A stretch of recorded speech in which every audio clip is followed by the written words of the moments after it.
Ye old wrap and tuck. So I just wanted to show you how I do this. Everyone does it a little bit differently. I can't do the little thumb trick. Some people can wrap the material around their thumb and kind of pop it into place. Well, I can't do that. I either got fat thumbs or I just don't have the coordination. I don't know.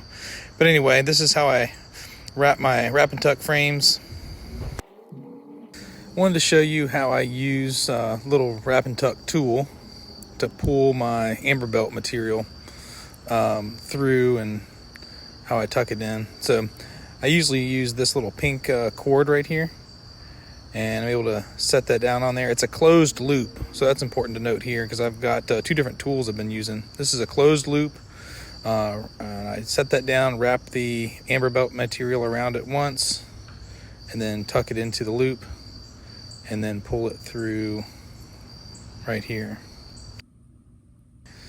So at this point, I have no other option but to pull it entirely through. Since it's a closed loop, I've got to pull that amber belt all the way through, so it got all this extra cordage sticking out, and end up just cutting most of that off, and I'm just left with like a little tiny little tab there.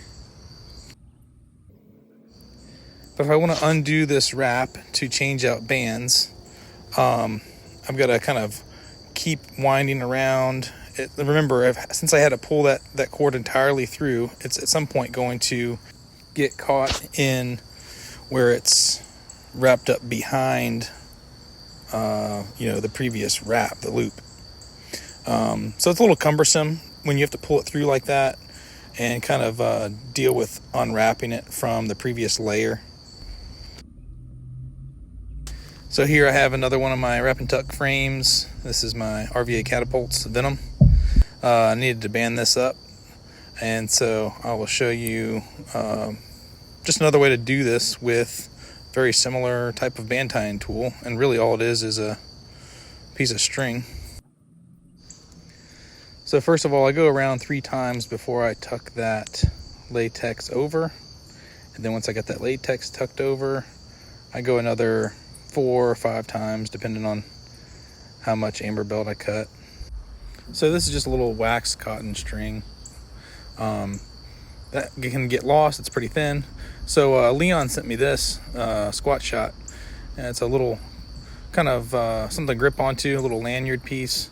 But again, this is not a closed loop. This is just a straight piece of string or a cord material.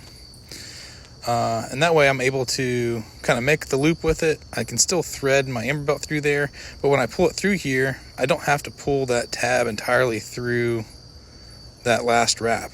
I can kind of leave it like that, hanging out a little bit, and pull the cord through. So I'm left with kind of that tiny little tab sticking out the top there.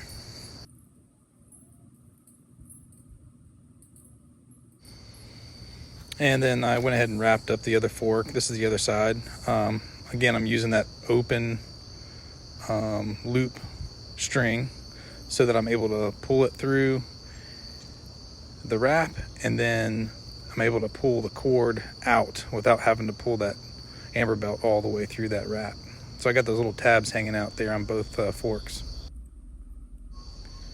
And this allows me to just pull that little tab, and it's able to unwind very easily, a lot easier than that closed loop tool. Anyway, hope that helps somebody. That is just a little tip I've picked up along the way. I got that from my dad as well.